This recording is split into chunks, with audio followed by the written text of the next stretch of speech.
ఢిల్లీ మనందరం గర్వపడే రాజధాని ఉండాలని కోరుకుంటాం. ఈరోజు విజ్ఞతతో ఢిల్లీ ఓటర్స్ అందరూ కలిసి 27 సంవత్సరాల తర్వాత బీజేపీని ఎన్నుకున్నారు.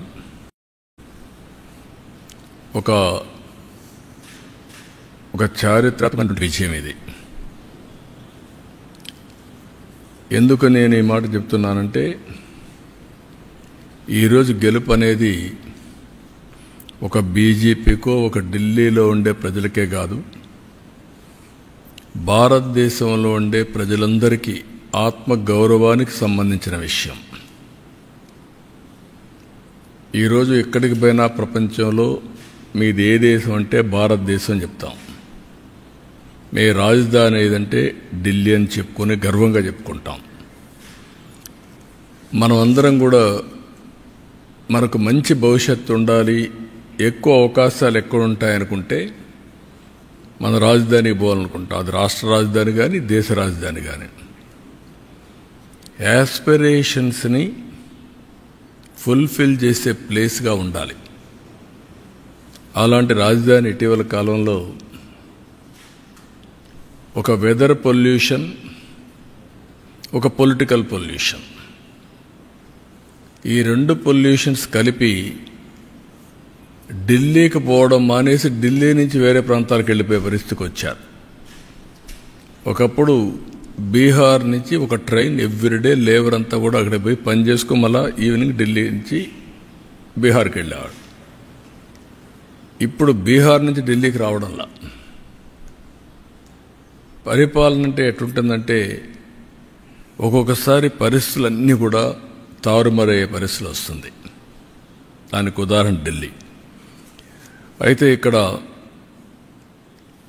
ఏ మోడల్ వర్కౌట్ అవుతుంది భారతదేశంలో అనుకుంటే, ప్రపంచంలో ఎక్కడ కానీ భారతదేశంలో కానీ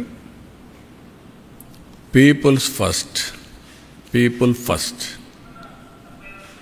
ఒక సస్టైనబుల్ మోడల్ క్రియేట్ చేయాల్సిన అవసరం ఉంది. అదే నరేంద్ర మోడీ ఒక సస్టైనబుల్ మోడల్ని క్రియేట్ చేస్తున్నాడు. ఆయన్ని మనస్ఫూర్తిగా అభినందిస్తున్నాం. ఈరోజు ఢిల్లీలో గెలుపు కూడా ప్రధానమంత్రి నరేంద్ర మోడీ గారిపై నుండే నమ్మకం. ఆ నమ్మకంతో ఢిల్లీ ప్రజలు నరేంద్ర మోడీ గారి నాయకత్వాన్ని బలపరిచారు. ఇప్పుడు నేను మాటల్లో చెప్పడం కాకుండా విత్ ఫ్యాక్ట్స్ అండ్ ఫిగర్స్ కూడా మీకు ఎక్స్ప్లెయిన్ చేస్తున్నా ఏ మోడల్ వర్కౌట్ అవుతుంది దానికి. ఇప్పుడు మీరు చూస్తే డెవలప్మెంట్ జరగాలి. డెవలప్మెంట్ జరిగితే సంపద సృష్టించబడుతుంది. సంపద సృష్టించబడితే ఆదాయం పెరుగుతుంది రాష్ట్ర ప్రభుత్వానికి. ఆ ఆదాయం ఖర్చు పెడితే సంక్షేమ కార్యక్రమాలు ఎక్కువ చేయగలుగుతాం. మళ్ళీ డెవలప్మెంట్కి ఫండ్స్ ఉంటాయి. దీనివల్ల ప్రజల్ని ఎప్పటికప్పుడు ఎంపవర్ చేసుకుంటూ తలసరి ఆదాయం పెంచి మెరుగైన జీవన ప్రమాణాలు ఇవ్వడానికి అవకాశం వస్తుంది. ఇది సింపుల్ థియరీ. ఇది ఎవరైతే సమర్థవంతంగా చేస్తారో good development, good politics, good governance, good politics, ఒక సుపరిపాలన ఇవ్వగలిగితే అది మంచి రాజకీయాలకు కూడా నాంది పలుకుతుంది. భారతదేశంలో 34 years ఆర్థిక సంస్కరణలు ప్రారంభించి, అంత మునుపు మనకు ఢిల్లీ రాజధాని బ్రిటిష్ పాలన, 3 ప్రెసిడెన్సీస్, మెడ్రాస్, కలకత్తా, ముంబై, ఈ ప్రెసిడెన్సీస్ అన్నీ ఉండేటివి. మెడ్రాస్ ప్రెసిడెన్సీ ఇవన్నీ ఉండేటివి. అవి మెగా సిటీస్ మనకు. అయితే ఇంకో కొన్ని హైదరాబాద్ లాంటివి, నిజాం లోకల్గా ఉండే ఇవన్నీ ఉన్నాయి. అలాంటి కొన్ని ప్రాంతాలు ఉన్నాయి. ఓవరాల్గా ఆ సినారియో అది. 91లో ఆర్థిక సంస్కరణలు వచ్చాయి. 91 నేను ఎప్పుడు కంపేర్ చేస్తాను, బిఫోర్ 91, ఆఫ్టర్ 91.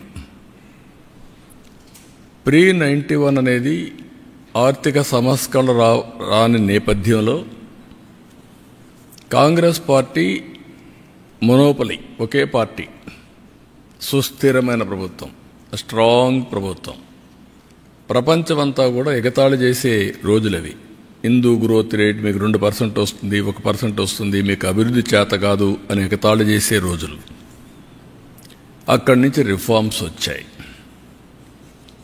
అది కూడా మన తెలుగు బిడ్డ పివి నరసింహరావు తీసుకొచ్చాడు. అక్కడి నుంచి అందరికీ సమాన అవకాశాలు వచ్చాయి. What is the beauty of reform అంటే లైసెన్స్ రాజు పోయింది, అందరికీ సమానమైన అవకాశాలు వచ్చాయి. అక్కడి నుంచి స్టార్ట్ అయింది. అక్కడి నుంచి స్టార్ట్ అయితే మీరు చూస్తే వెరీ ఇంట్రెస్టింగ్ ఒక సినారియో మీకు చూపిస్తాను. మళ్ళీ మీకు కూడా ఇస్తా, మీరు చూసుకోండి.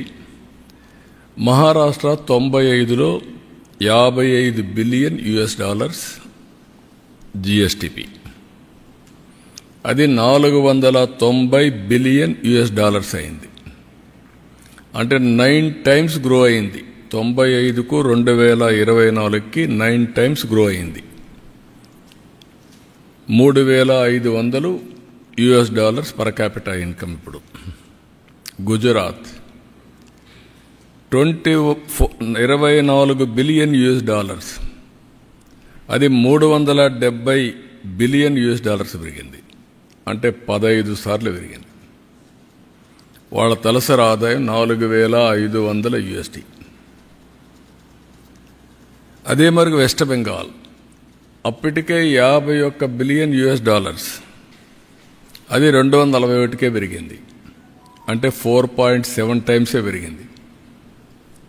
గుజరాత్ 15 సార్లు, వెస్ట్ బెంగాల్ 4.7 సార్లు. వాళ్ళ తలసరి ఆదాయం $1,925. తమిళనాడు $45 బిలియన్ అప్పటికే, $355 బిలియన్ పెరిగింది. 8 టైమ్స్ పెరిగింది. $3,950 తలసరి ఆదాయం. యునైటెడ్ ఆంధ్రప్రదేశ్ $22 బిలియన్ 695కి, రెండూ కలిపి ఇప్పుడు 390 అయింది.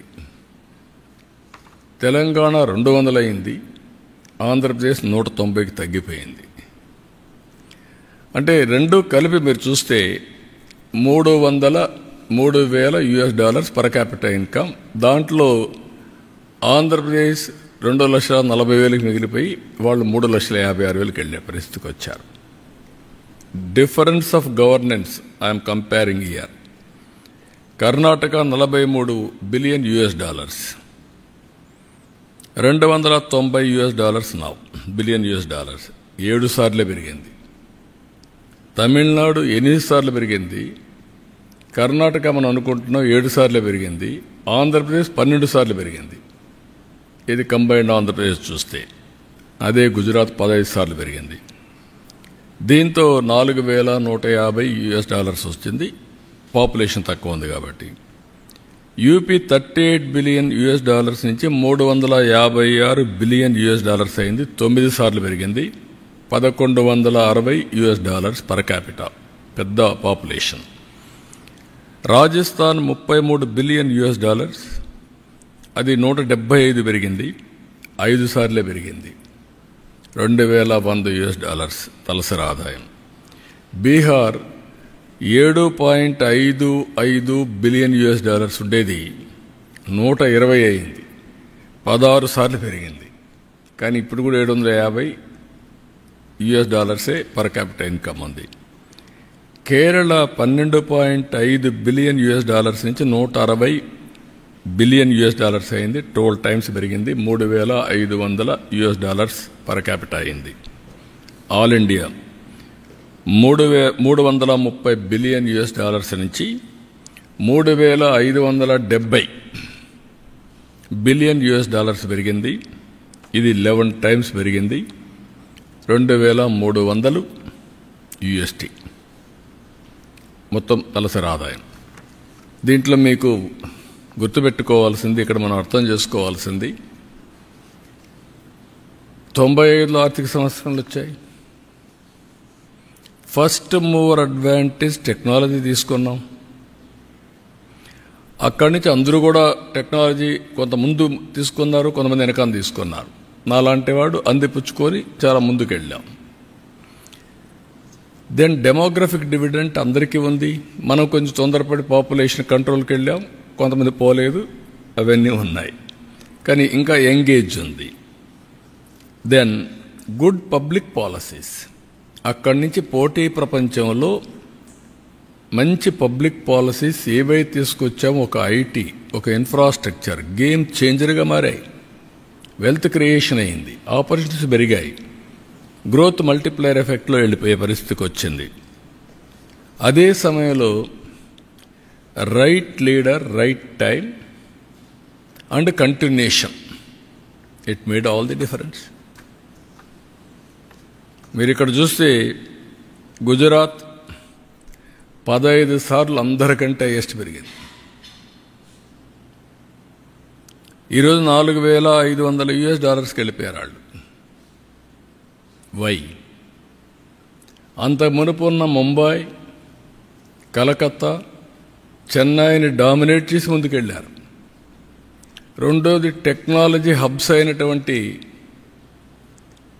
హైదరాబాద్, బెంగళూరు, పూణేను కూడా దాటి ముందుకెళ్ళిపోయే పరిస్థితికి వచ్చారు. అంటే కన్సిస్టెంట్ పాలసీస్, లీడర్షిప్, గ్రోత్, ఇవన్నీ కలిపి it makes all the difference. అందుకే మీరు చూస్తే వెస్ట్ బెంగాల్ $51 బిలియన్ ఉండేది, గుజరాత్ 24 ఉండేది. ఇది రివర్స్ అయిపోయింది. 370 గుజరాత్, 241 వెస్ట్ బెంగాల్.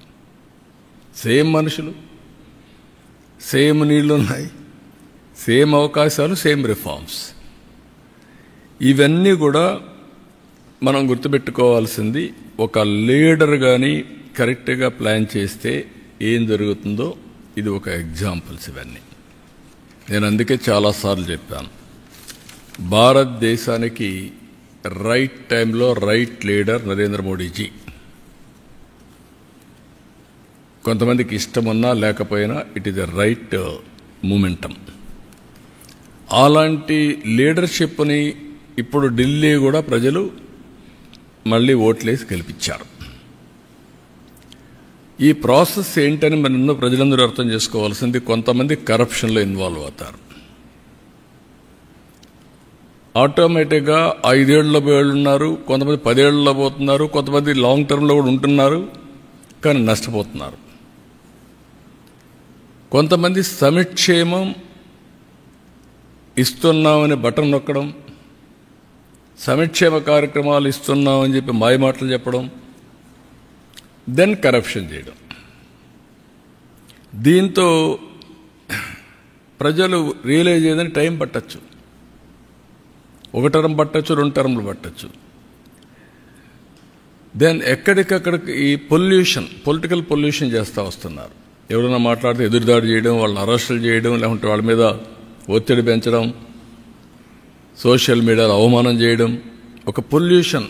ఇష్టానుసారంగా మాట్లాడడం, గర్వంతో మాట్లాడడం, హంబుల్నెస్ లేకుండా పోవడం, ఇవన్నీ వచ్చే పరిస్థితికి వచ్చింది. కానీ పర్ఫార్మెన్స్ మాత్రం లేదు. దానికి 2 ఉదాహరణలు ఏపీ అండ్ ఢిల్లీ. సిమిలారిటీస్ కూడా ఉన్నాయి. ఆ రోజు Delhi model of education, what is that model? నేను బాగా చదువు చెప్పిస్తున్నా, ఓకే. హైయర్ ఎడ్యుకేషన్ ఉందా? లేదు. ఆ తర్వాత కాలేజీలు ఉన్నాయా? లేవు. తర్వాత ఉద్యోగాలు ఉన్నాయా? లేవు. రెండోది మహిళా హాస్పిటల్స్, హెల్త్. ఇంటికి నేను మందులు పంపిస్తున్నా, ఓకే, బాగానే ఉంది. సూపర్ స్పెషాలిటీ హాస్పిటల్ ఉందా? లేదు. ఇవన్నీ చేసిన తర్వాత నీళ్లు ఇచ్చే పరిస్థితులు లేరు. డ్రైనేజ్, డ్రింకింగ్ వాటర్ కలిసిపోయే పరిస్థితి వచ్చింది. ఢిల్లీలో ఎక్కడ చూసినా డస్ట్ బేరకపోయి garbage. It is a city of garbage అయింది. మెయిన్ రోడ్లో ఎవరన్నా విఐపీస్ వస్తే, అంబాసిడర్స్ వస్తే, కంట్రీ హెడ్స్ వస్తే మెయిన్ రోడ్లో గార్బేజ్ ఉండే పరిస్థితికి వచ్చింది. ఏమన్నా టోటలీ పొల్యూషన్. ఏదైతే ఒక సీజన్లో ఢిల్లీలో pollution highest in the world.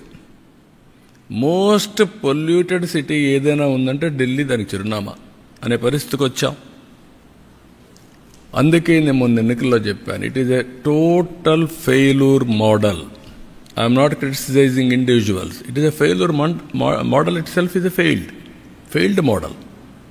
It cannot sustain, it cannot replicate, it cannot be continued. Continue అయ్యే కొందికి ఏమవుతుంది, ప్రజలకు బ్లీడింగ్ అవుతుంది. ఇంకా ఒకప్పుడు మీరు చూస్తే బెస్ట్ ఎగ్జాంపుల్స్ ఇక్కడ పంజాబ్, మనం గర్వంగా చెప్పుకున్నాడు. పంజాబ్ అంటే ఒకప్పుడు దేశానికి కావాల్సిన సైన్యం అంతా అక్కడి నుంచి వచ్చేవాళ్ళు, దేశాన్ని రక్షించేవాళ్ళు. దేశానికి అవసరమైన ఫుడ్ అంతా గోధుమలు కానీ రైస్ కానీ సప్లై చేసేవాళ్ళు. 5 నదులు ఉన్నాయి. ఈరోజు ఏమైంది పంజాబ్? డ్రగ్స్. ఐటీకి పోలేదు, డ్రగ్స్ వచ్చాయి. అదే సమయంలో పంజాబ్లో ఈరోజు మీరు చూస్తే ఎవ్రీ డే ఒక ట్రైన్ ఢిల్లీకి వస్తుంది క్యాన్సర్ ట్రీట్మెంట్ కోసం. Is it not our responsibility to correct it right time? ఇవి చూసిన తర్వాత ఇక్కడ అక్కడ మీరు చూస్తే వెల్ఫేర్ అని చెప్పి నేను నీళ్లు ఊరికే ఇస్తున్నా, కరెంటు ఊరికే ఇస్తున్నా, ఇవన్నీ చెప్పారు. కానీ భవిష్యత్తును అంధకారం చేసే పరిస్థితికి వచ్చారు. ఇక్కడ కూడా మన రాష్ట్రంలో మీరు చూస్తే అక్కడ కొద్ది టైం తీసుకున్నారు, కానీ మన రాష్ట్రంలో 5 ఏళ్లలోనే బటన్ నొక్కే కార్యక్రమానికి విసుగొచ్చే పరిస్థితికి వచ్చారు. వీళ్ళ అరాచకాలు అద్దులు లేకుండా పోయే పరిస్థితి వచ్చింది. ఎగో ప్రాబ్లమ్స్ కూడా చిన్న పెద్ద లెక్క లేకుండా ఇష్టానుసారంగా మాట్లాడడం, ఆ గర్వం, ఎగో, ఏదో ఎక్కడి నుంచో వచ్చినట్టు ప్రవర్తించడం, ఆ హంబుల్నెస్ లేకుండా పోవడం, ఇవన్నీ జరిగాయి. ఢిల్లీలో జరిగిన లిక్కర్ ఇది నథింగ్ కంపేర్ టు ఆంధ్రప్రదేశ్. ఎవరైనా సరే లిక్కర్లో ఇన్వాల్వ్ అయిన వాళ్ళు ఇంతవరకు ఆ ఫ్యామిలీస్ కూడా బాగుపడవు. అంటే అది పాపిస్ట్ డబ్బులు. రెండోది, పేదవాళ్ళ ఆరోగ్యాన్ని సర్వనాశనం చేసి మీరు ఎంజాయ్ చేయడానికి ఎవరిచ్చారు మీకు అధికారం? రూలర్స్కి.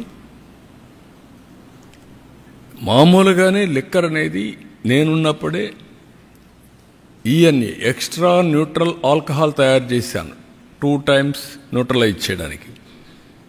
ఎందుకు? అందులో ఉండే ఇంప్యూరిటీస్ అన్నీ పోవాలి, కొంతవరకు అనేది అవుతుందని.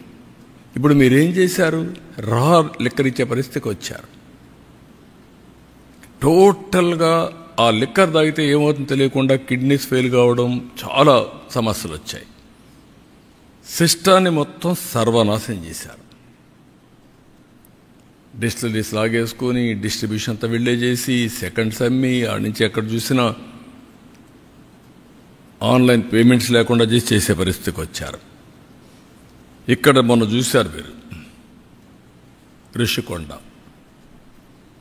దేవతలు అక్కడ ఇది చేశారు, మెడిటేషన్ చేసి అక్కడంతా నివసించిన ప్రదేశం మనం చెప్పుకుంటే ఆ ప్రదేశంలో పోయి ప్యాలెస్ కట్టుకోవాలని, ప్యాలెస్ కట్టి నేను బ్రహ్మాండమైన ప్యాలెస్లు కట్టానని చెప్పుకునే పరిస్థితికి వచ్చారు. అక్కడ కూడా ఢిల్లీలో శేష్ మహల్ ఇదే మరిగా పెద్ద లగ్జూరియస్ ప్యాలెస్ కట్టారు. అక్కడ ప్యాలెస్ లేకపోలేదు, ఇక్కడ ప్యాలెస్ లేకపోలేదు. This is where public are very intelligent. ఇక్కడ మాట్లాడితే ఇప్పుడు కూడా మాట్లాడుతున్నారు. 10 లక్షల కోట్ల రూపాయలు అప్పులు చేసి మేమేదో ఇచ్చాం మీరు ఇవ్వలేదు అనే మాట్లాడే పరిస్థితికి వచ్చారు. ఎంఆర్ఓ ఆఫీసులు తాకట్టు పెట్టి లిక్కర్ని 25 ఏళ్ళు తాకట్టు పెట్టి డబ్బులు తీసుకొచ్చి ఇచ్చి మళ్ళా మీరు అవన్నీ మాట్లాడుతుంటే ప్రజలకు గుర్తుండవనుకుంటే ఇది చాలా పొరపాటు. ఇది అందుకే ఇక్కడ కూడా బటన్ నొక్కే కార్యక్రమం సక్సెస్ కాలేదు. ఢిల్లీలో కూడా ఏవైతే ఫెయిల్డ్ మోడల్స్ ఉన్నాయో ఆ మోడల్స్ కూడా ప్రజలు ఆమోదయోగ్యం చెప్పలేదు. 27 yearsకి ఆ ప్రభుత్వాన్ని పంపించి చేసే పరిస్థితికి వచ్చారు. కానీ బాధ ఏంటంటే నేను ముందు ఒక డేటా మీకు చూపించాను. ఈ డేటా ప్రకారం ఏం జరిగింది అని చూస్తే యాస్పిరేషన్స్ ఆఫ్ పీపుల్ టోటల్గా ఆవిరైపోయినాయి. కోరుకున్నారు మాకు సంక్షేమం కావాలి, అభివృద్ధి కావాలి, ఉద్యోగాలు కావాలి అని కోరుకున్నారు. ఓటేసిన పాపానికి వీళ్ళు కాటేసే పరిస్థితికి వచ్చారు. వాళ్ళ భవిష్యత్తునే కాటేసే పరిస్థితికి వచ్చారు.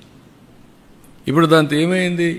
ఈరోజు వీళ్ళందరి భవిష్యత్తు చూస్తే వాల్యూ ఆఫ్ టైం నిన్న రాదు, ఒక సంవత్సరం టైం పోయినాక రాదు. విలువైన కాలాన్ని పోగొట్టుకున్నాం. దాన్ని రికవర్ చేయాలంటే ఇంకా చాలా సమయం పడుతుంది. విధ్వంసం చేయడం చాలా సులభం, దాన్ని నిర్మాణాత్మకంగా పనిచేయడం చాలా కష్టం. ప్రతి ఒక్కరూ మాట్లాడుతూ ఉంటారు, ఇవన్నీ ఎక్కడ అవుతాయి, మాకెందుకు అవన్నీ, ఇవన్నీ వస్తాయి. అలాంటివన్నీ చేసి మొత్తం ప్రజల అవకాశాలని పూర్తిగా సర్వనాశనం చేసే పరిస్థితికి వచ్చారు. నేను అందుకే మొన్న కూడా చెప్పా, సంపద సృష్టించలేని వ్యక్తులు, ప్రభుత్వానికి ఆదాయం పెంచలేని వ్యక్తులు సంక్షేమ కార్యక్రమాలతో, బటన్ నొక్కే కార్యక్రమంతో డిస్ట్రిబ్యూషన్ చేయడానికి వీళ్ళకి అధికారం లేదు. అది సస్టైనబుల్ మోడల్ కాదు. నేను చాలా ఫర్మ్గా చెప్తున్నా. You create wealth, you concentrate development, you spend money on welfare and empowerment కంటిన్యూగా చేయండి. వాళ్ళ పర్ క్యాపిటా ఇన్కమ్ పెంచండి, వాళ్ళ జీవన ప్రమాణాలు పెంచండి. ఆ మోడలే సస్టైన్ అవుతుంది. అయితే ఓసారి ఇండియన్ డెమోక్రసీలో ప్రజలు చాలా ఇంటెలిజెంట్. భారతదేశం యొక్క విశిష్టత మనం చూస్తే ప్రతి ఒక్కడికి ఒకే ఓటు ఉంటుంది. ఓటేసినాక 5 ఏళ్ళు భరించాల్సి వస్తుంది. 5 ఏళ్ళ తర్వాత చరిత్ర తిరగ రాస్తూ ఉంటారు. కొన్ని దగ్గర 10 ఏళ్ళు కూడా పడతా ఉంది.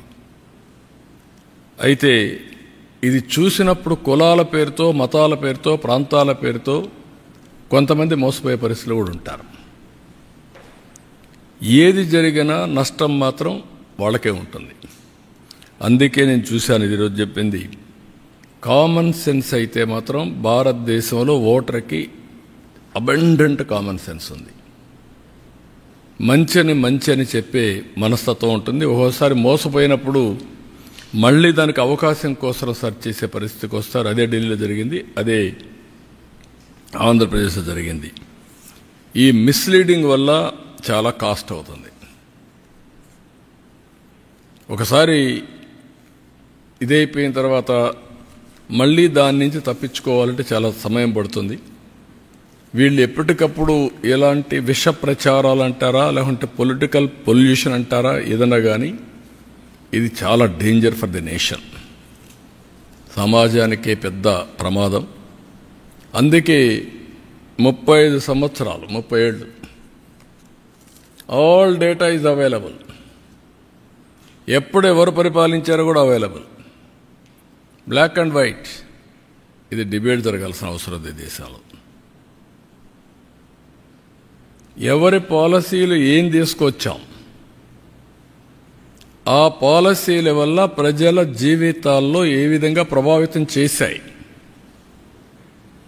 దీనివల్ల సస్టైనబిలిటీ వచ్చిందా, డిట్రియేషన్ వచ్చిందా, డిస్ట్రక్షన్ జరిగిందా, వాళ్ళ జీవితాలు సర్వనాశనమైనాయా, అవకాశాలు పోగొట్టుకున్నది కూడా చర్చ జరగాల్సిన అవసరం ఉంది. ఆ చర్చ ఈ 30 ఏళ్ళుగా జరిగితే ఈచ్ పొలిటికల్ పార్టీ కాంట్రిబ్యూషన్ వాళ్ళ స్టేక్ హోల్డర్స్కి, నా కాంట్రిబ్యూషన్ ఏంటి ఆంధ్రప్రదేశ్కి, లేకుంటే ఇంకొక ఆయన వచ్చిన 5 ఏళ్ళలో ఆయన కాంట్రిబ్యూషన్ ఏంటి, ఇంకొక ఆయన 10 ఏళ్ళు ఉంటే ఆయన కాంట్రిబ్యూషన్ ఏంటి, ఏం జరిగింది, ఇవన్నీ చర్చ జరగాల్సిన అవసరం ఉంది. ఒక బాధ్యత కలిగినటువంటి రాజకీయ పార్టీలుగా బాధ్యతతో ప్రవర్తించే మనందరం ఎలక్షన్ మేనిఫెస్టోలో చెప్పాం కాబట్టి రాష్ట్రాన్ని ఏం చేసినా పర్వాలేదు, నేను గెలిస్తే చాలు అనే, నేను ఎన్నిసార్లు మోసం చేస్తాను, అబద్ధాలు చెప్తాను, ఫేక్ న్యూస్ ఇస్తాను, ఇష్టానుసారంగా మాట్లాడతానంటే అది కరెక్ట్ కాదు. అందుకే ప్రజల్లో కూడా ఒక చైతన్యం రావాలని మనస్ఫూర్తిగా కోరుకుంటున్నాం. మీరు వేసేసిన తర్వాత బాధపడడం కాదు. నేను క్లియర్గా 5 సార్లు గుజరాత్లో గెలిచారు. 5వ గవర్నమెంట్ 15 టైమ్స్ గ్రోత్ రేట్, 15 రెట్లు పెరిగింది. మీ కళ్ళ నేను వికసిత్ భారత్కు అనుసంధానం చేసుకుంటూ స్వర్ణ ఆంధ్రప్రదేశ్ తీసుకున్నా. నేను అంబిషియస్ ప్లాన్ పెట్టుకున్నాను. $2.4 ట్రిలియన్ 2047కి తయారు కావాలని. దీనికి 42,000 రూపాయలు తలసరి ఆదాయం. ఆ రోజు డాలర్ ఎంత రేటు ఉంటుంది వస్తుంది. ఈరోజు 3,200 ఆ ప్రాంతంలో ఉన్నాం. గవర్నమెంట్ దీనికి 14 నుంచి 15% గ్రోత్ రేట్ రావాలి. ఆంధ్రప్రదేశ్లో 15% రావాలి. పోయిన 5 సంవత్సరాలు తెలుగుదేశం పార్టీ హయాంలో 13.5 వచ్చాం. వీళ్ళు వచ్చిన తర్వాత 10కి తగ్గిపోయారు. 10.2 వచ్చే పరిస్థితి 1.5 వచ్చారు. 3% కంటే ఎక్కువ డిఫరెన్స్ ఉంది. ఆ 3% ఎంత వేరియేషన్ వస్తుందో సిఏజిఆర్ మీకు ఎక్స్ప్లెయిన్ చేశాను నేను. కన్సిస్టెంట్గా 15% పెరిగితే డబల్ ది గ్రోత్ రేట్, అంటే 2 గ్రోత్ కానీ పెరగగలిగితే 4.5 రెట్లు పర్ క్యాపిటల్ ఇన్కమ్ పెరుగుతుంది. మామూలు వచ్చేదానికంటే జిఎస్టిపి పెరుగుతుంది. ఇది చాలామందికి ఇప్పుడు అర్థం కాదు, కానీ ఫీల్ గుడ్ ఫ్యాక్టర్ ఉంటుంది. అందుకే మీరు చూస్తే నన్ను అరెస్ట్ చేసినప్పుడు 60 దేశాల్లో డెమాన్స్ట్రేట్ చేశారు తప్పని. రాష్ట్రంలో డెమాన్స్ట్రేట్ చేశారు, హైదరాబాద్లో డెమాన్స్ట్రేట్ చేశారు. ఎప్పుడు నేను మర్చిపోలేను. హైదరాబాద్లో ఎవరైతే అణిచివేయాలని ప్రయత్నం చేస్తే చేతులు కాల్చుకున్న పరిస్థితికి వచ్చారు. అంటే రైట్ని రైట్గా ప్రజలు ఆమోదించే పరిస్థితికి వచ్చారు. అదే ఈరోజు మీరు చూస్తే ఢిల్లీ చూశారు, ఎండార్స్ చేశారు. Difference is that. ఎప్పటికప్పుడు నేను అందుకని ప్రజల్ని ఒక సీనియర్ నాయకుడిగా నేను అందరికంటే, ఎందుకంటే 75 నుంచి రాజకీయాలు చూశాను. At the helm of affairs 82, 83 నుంచి ఉన్నా. I have seen so many governments, so many public policies, pre-economic reforms, post-economic reforms చూసా, టెక్నాలజీ చూసా, టెక్నాలజీ అడాప్ట్ చేసుకున్నా, అమలు చేశా. ఈరోజు అనేక సంక్షోభాలు చూసా, అవకాశాలు చూసా. ఈరోజు నేను ఒకటే అప్పీల్ చేస్తున్న ప్రజలకి, great nation, great opportunity. Delhi is the best example. Right time, right leader. నేను ఏదైతే ఇంతవరకు కూడా చెప్పానో అది నరేంద్ర మోడీ. అందరంగానే అన్డివైడెడ్ అటెన్షన్తో ముందుకు పోతే India will become number 1 or 2 by 2047. ప్రపంచంలో Indians will be number 1. There is no second thought. That is the leadership we are having. అందులో నా స్వార్థం ఏంటంటే, అటు కేంద్రం ఇటు రాష్ట్రంలో డబుల్ ఇంజన్ సర్కార్, 2 ప్రభుత్వాలుంటే గ్రోత్ కూడా డబుల్ డిజిట్ గ్రోత్ ఉంటుంది. ఢిల్లీలో నేను చూశాను ప్రాక్టికల్గా. ఆయుష్మాన్ భారత్కు వచ్చే డబ్బులు ఉపయోగించుకోవాలా, సెంట్రల్ గవర్నమెంట్ స్కీమ్స్ ఉపయోగించుకోవాలి. ఉపయోగించుకుంటే కేంద్రానికి క్రెడిట్ వస్తుందని ఉపయోగించుకోకుండా చేసి ప్రజలకు అన్యాయం చేసే పరిస్థితికి వచ్చారు. అదే ఎగో ప్రాబ్లం అంటాం. అలాంటివి ఇది చేసినప్పుడు సమస్య వస్తుంది. అందుకే నేను ఆలోచించేది, నరేంద్ర మోడీ గారు ప్రపంచంలో భారతీయులు నెంబర్ 1 చేస్తే నేను తెలుగు జాతిని ప్రపంచంలో నెంబర్ 1 చేయాలనుకుంటున్నా. అది నా స్వార్థం. హైయెస్ట్ పర్ క్యాపిటల్ ఇన్కమ్ ఇండియాలో ఇండియన్స్ వస్తే, మొత్తం ప్రపంచంలో మనం వస్తే హైయెస్ట్ పర్ క్యాపిటల్ తెలుగు వరకు ఉండాలని నా కోరిక. అందుకే 15% పెట్టుకున్నా. అప్పటికి అన్ని రాష్ట్రాలని అధిగమించాలి సిఏజిఆర్లో. నేను ఇది జరగాలంటే అన్డివైడెడ్గా ప్రజలు సపోర్ట్ చేయాలి. నేను ఫ్యాక్ట్స్ అండ్ ఫిగర్స్తో చెప్తున్నా. విమర్శించే వాళ్ళు ఎప్పుడూ విమర్శిస్తారు, నేను ఒకటే ఆలోచిస్తాను, ఏది మంచో దాన్ని అనుసరిస్తా, ఏది మంచో అది ఆచరిస్తా, అదే ప్రాక్టీస్ చేస్తా, అదే ఇంప్లిమెంట్ చేస్తా, అదే ఎగ్జిక్యూట్ చేస్తా.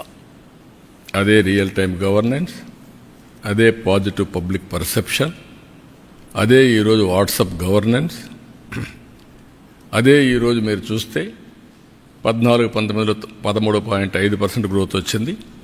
ఇప్పుడు 15+ రావాలని నా ఆకాంక్ష.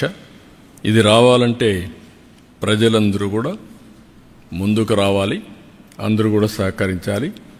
ఢిల్లీది ఒక ఆదర్శంగా తీసుకోవాలి. 1 నేషన్ 1 ఎలక్షన్ కూడా ఈ సందర్భంలో మోర్ అప్రోప్రియేట్.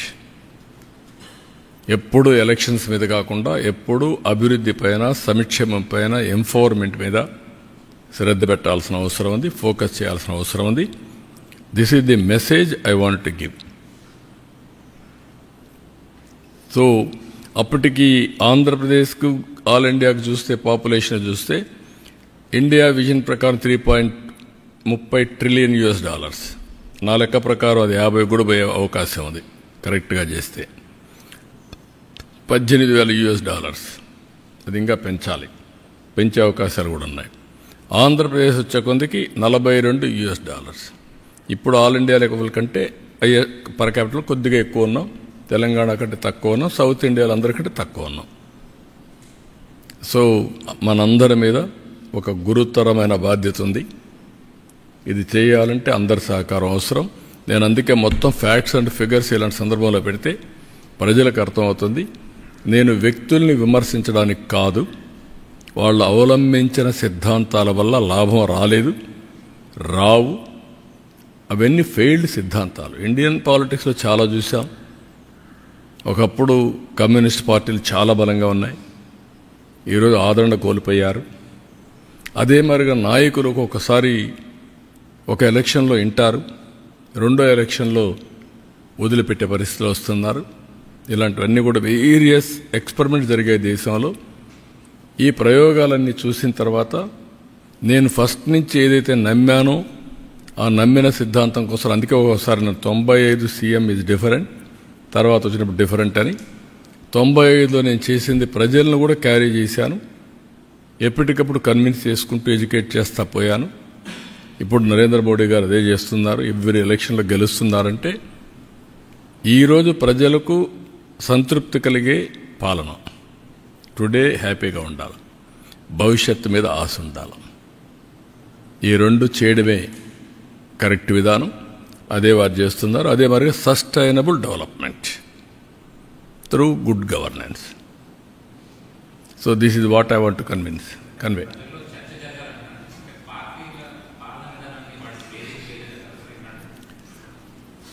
ఇప్పుడు మీరున్నారు, మీరు ఎంత ఇంటలెక్చువల్స్ కదా, అప్పుడప్పుడు రాస్తున్నారు తప్ప ఇది ఒక బాధ్యతతో ప్రజల్లో చైతన్యం తేవాలి అని ఒక అవేర్నెస్ కార్యక్రమం చేయలేకపోయాం కదా. మనం అందరం ప్రాధాన్యత క్రమంలో వెళ్ళిపోతూ ఉంటాం. నాకు ఈరోజు ఒక ఆలోచన వచ్చింది. ఇప్పుడు నీతి ఆయోగ్ ఉంది, ఆ బాడీ ఈ పని చేయాల, ఇండియాలో పోటీ పెట్టాలి అందరికీ.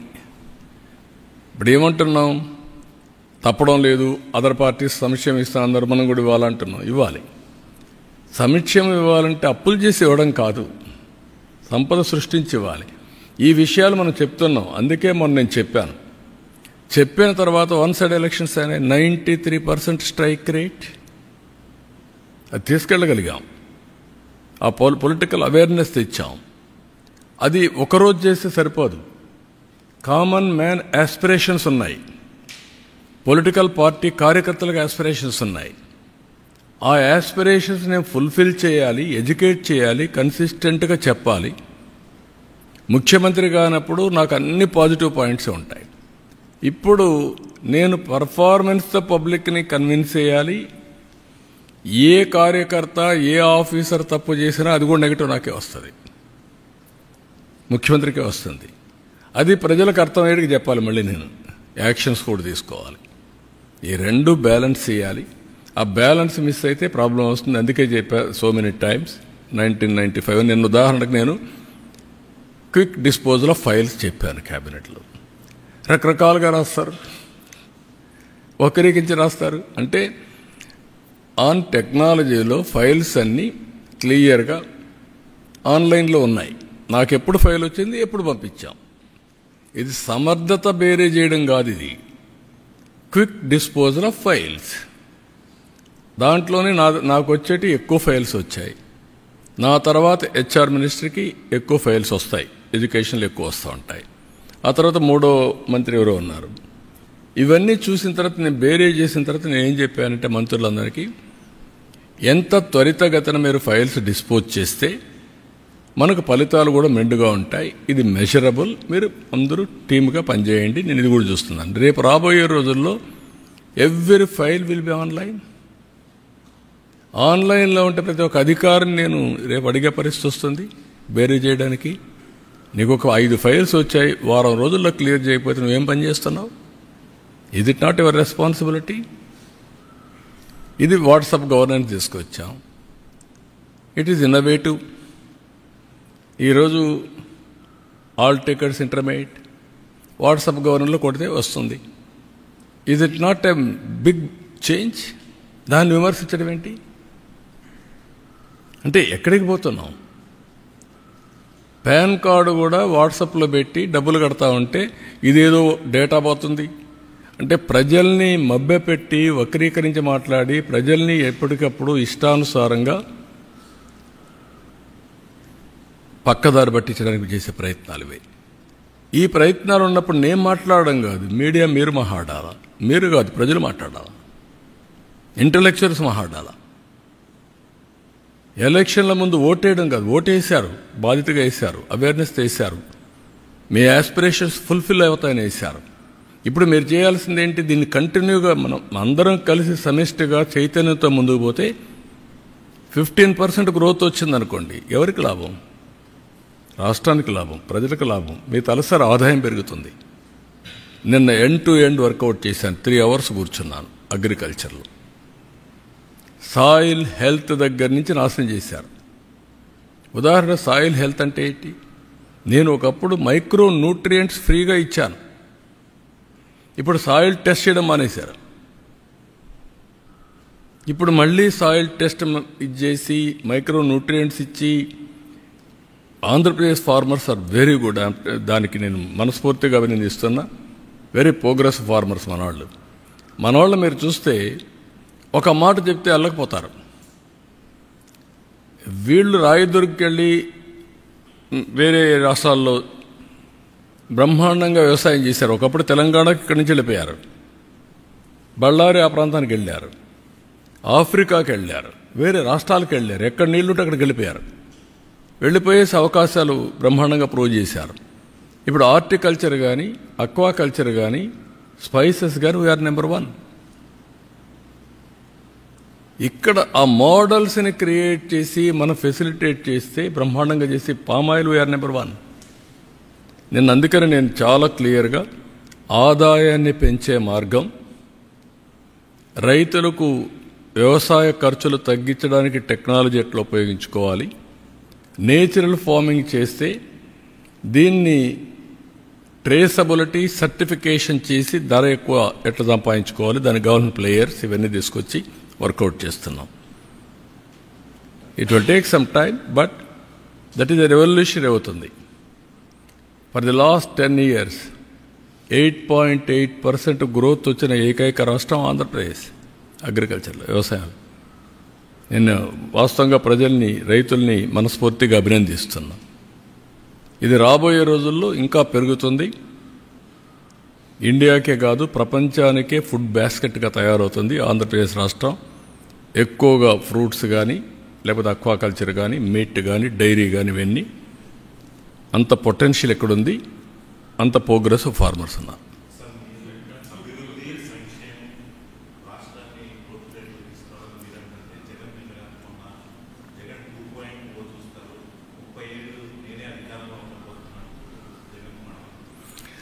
అదే నేను చెప్పేది. ఇప్పుడు ఆ గర్వం అనేది ఇప్పుడు ఢిల్లీ కూడా జరిగింది. ఇలాంటి మోడీలు ఎంతమంది వచ్చా నన్ను ఓడించారన్నారు కదా, ఏమైంది? అందుకే నేనేమంటానంటే హంబుల్నెస్, ఆ పద్ధతి. ఇప్పుడు అలాంటి వాళ్ళతో రాజకీయం చేయాల్సి వచ్చిన బాధ ఉంటుంది నాకు. Over a period of time నేను సిద్ధాంతపరంగా రాజకీయం చేశాను తప్ప వ్యక్తిగత రాజకీయాలు నేను ఎప్పుడూ చేయలేదు నా లైఫ్లో. అయితే సిద్ధాంతపరంగా చేసినప్పుడు కూడా నమ్మిన సిద్ధాంతం కోసం ప్రజల యొక్క జీవన ప్రమాణాలు పెరగాలంటే లా అండ్ ఆర్డర్ చాలా ముఖ్యం. దాంట్లో రాజీ పడలేదు నేను. Faction leaders, communal violence, Naxalites violence, rowdyism చాలా నిర్మోహమాటంగా అణిచివేశాను. ఇటీవల కాలంలో ఏమైంది? ఎక్కడ చూసిన డ్రగ్స్, గంజాయి ఇప్పుడు తగ్గిందా లేదా? కంట్రోల్ చేసామా లేదా? 7 నెలల్లో కంట్రోల్ అయింది. పూర్తిగా ఎరాడికైంది నేను చెప్పను. నేను ఇప్పుడు కూడా చెప్తున్నా మళ్ళీ, ఈ రాష్ట్రంలో ఎవరైనా గంజాయి పండిస్తే మాత్రం అది లాస్ట్ డే. ఎవరైనా ఆడబిడ్డల జోలికి వస్తే లాస్ట్ డే. గుర్తుపెట్టుకోండి, ఫర్మ్గా ఉంటాం, డిటర్మెంట్గా ఉంటాం. ఒకరోజు తప్పించుకుంటావు కానీ నువ్వు మళ్ళీ తప్పించుకోలేవు. వడ్డీతో సహా చెల్లించే పరిస్థితి వస్తుంది ఎవరికైనా సరే. Be responsible citizen. నీ పని నువ్వు చెయ్యి. నువ్వు ఈ రాష్ట్రంలో అందరి మాదిరిగా గౌరవంగా బ్రతకడానికి మీరు గౌరవంగా బ్రతకండి, అందరినీ గౌరవంగా బ్రతకనియండి. ఇష్టానుసారంగా చేస్తే ఎక్కడ అయినే పరిస్థితిలో ఉండదు. అట్లని చెప్పి రాజకీయ ముసుగులో నేరస్తులు చేరి ఇష్టానుసారంగా చేస్తే కూడా డెఫినెట్గా కట్టడి చేస్తాం. అది చేయకపోతే కూడా తప్పే అవుతుంది. మేము చేస్తాం, మీరేమన్నా చేయండి. ఇష్టానుసారంగా మాట్లాడడం, నోరు బారేసుకోవడం, ఓకే మీరు నోరు బారేసుకుని నేను పారేసుకో, అది ఎప్పుడు నా జీవితంలో లేదు. బట్ యాక్షన్ మాత్రం డిటర్మెంట్గా ఉంటుంది, ఫర్మ్గా ఉంటుంది. నేనేమంటానంటే అప్పుడు అందుకే 95 సీఎం అన్నాను. నరేంద్ర మోడీ గారి పైన ఎంత ప్రచారాలు చేస్తున్నారు, ఏమైంది? ప్రజలు అప్రమత్తంగా ఉండాలి. That is important.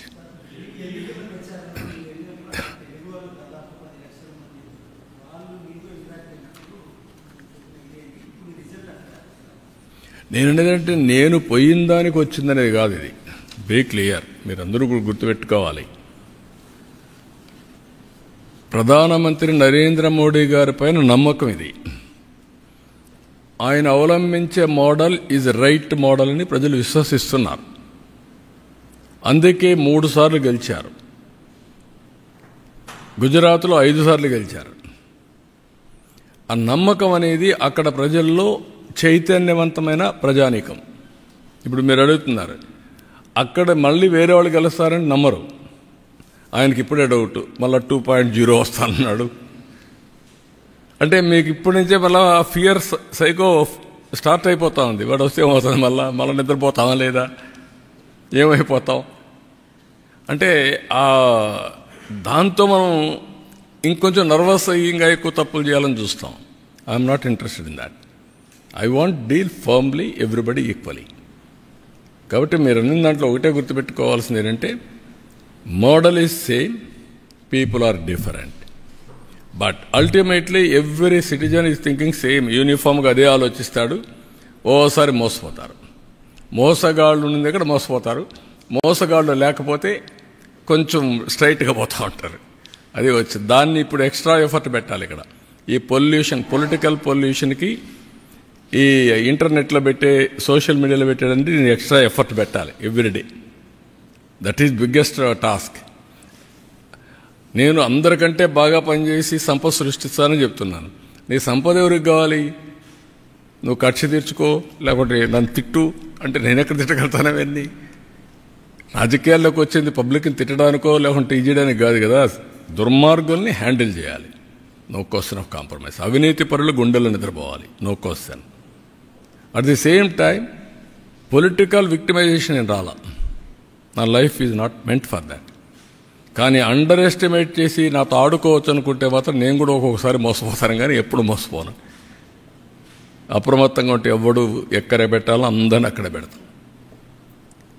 ఓకే.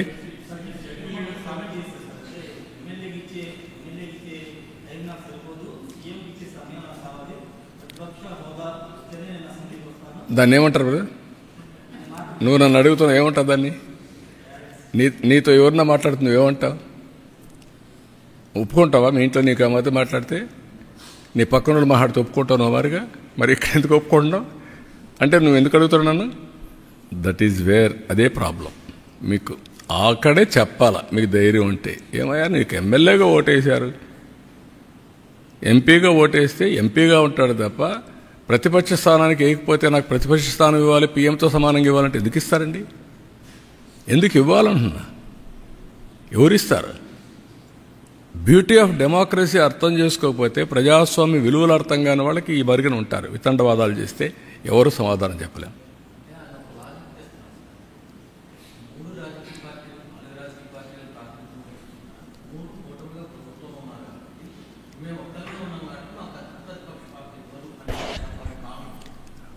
నీ భావన ఆయన భావన కాదు కావాల్సింది, ప్రజల భావన, ప్రజాస్వామ్య విలువలు, ప్రజల భావన. నేను ఎగతాళి చేయడం లేదు. We will respect people. మీరు పేపర్లో రాసినా వాస్తవం ఉంటే నేను వింటాను, ఇష్ట ప్రకారం రాస్తే నేను వినకపోవచ్చు, చదవకపోవచ్చు. అదే సమయంలో నేను నీ మీద బురద జల్లేస్తాను, గుడ్డగాల్చి ముఖానేస్తా, కడుక్కొని వెవ్విరిడంటే కుదరదు.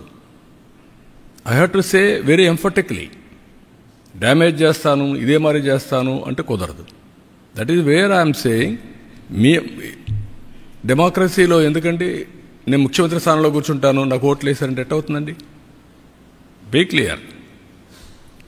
ఒక ప్రైమ్ మినిస్టర్ని, ఒక ప్రెసిడెంట్ని, లేకుంటే ఒక చీఫ్ మినిస్టర్ని ఎన్నుకునేది ఆ రాజకీయ పార్టీకి ఓట్లు వేసినప్పుడు వస్తారు. 1/10 ఓట్లుంటే ప్రతిపక్ష స్థానం ఇస్తారు. మెంబర్స్ని పెట్టుకొని ప్రపోర్షనేట్గా టైం ఇస్తారు. అది ఇప్పుడు ఎస్టాబ్లిష్ చేయలే. మనతోనే రాజకీయాలు రాలా, మనతోనే కొత్త ఇది రాలా, ఎప్పటి నుంచో ఉండే సాంప్రదాయాలు ఇవన్నీ. ఢిల్లీ పార్లమెంట్లో సేమ్ థింగ్ ఫాలో అవుతున్నారు, మన అసెంబ్లీలో సేమ్ థింగ్ ఫాలో అవుతున్నాం. కడాన మీరు పేపర్లు, ఇప్పుడు అన్ని పేపర్లు వస్తారు అక్కడికి, టీవీలు. 5 సంవత్సరాలు కొన్ని పేపర్లు రానిచ్చారా? టీవీలు రానిచ్చారా? మీరు విలువల గురించి మాట్లాడడం ఏంటి? Will maintain that values, but exploitation అంటే మాత్రం కుదరదు. నేను I'm very firm on that. I'm very clear. మీకు అందరూ కూడా గుర్తుపెట్టుకోవాల్సింది, మనమందరం విలువలు పాటిస్తూ వేరే వాళ్ళకు విలువలు చెప్తే ప్రజలు అప్రిషియేట్ చేస్తారు. మనకు విలువలు లేకుండా వేరే వాళ్ళకి విలువలు చెప్తున్న విలువల కోసం డిమాండ్ చేయడం కూడా తప్పే. అదే జరుగుతుంది ఇప్పుడు ఈ రాష్ట్రాల్లో. నేను అందుకే ఆ మాట చెప్పాక వాళ్ళు పడుతున్నారు కాబట్టి నాకు ఎందుకని నేను చెప్పలా. కాదు, అలాంటి వాళ్ళు విలువలు మాట్లాడడం ఎందుకంటున్నా. ఓకే అమ్మా, థ్యాంక్ యూ.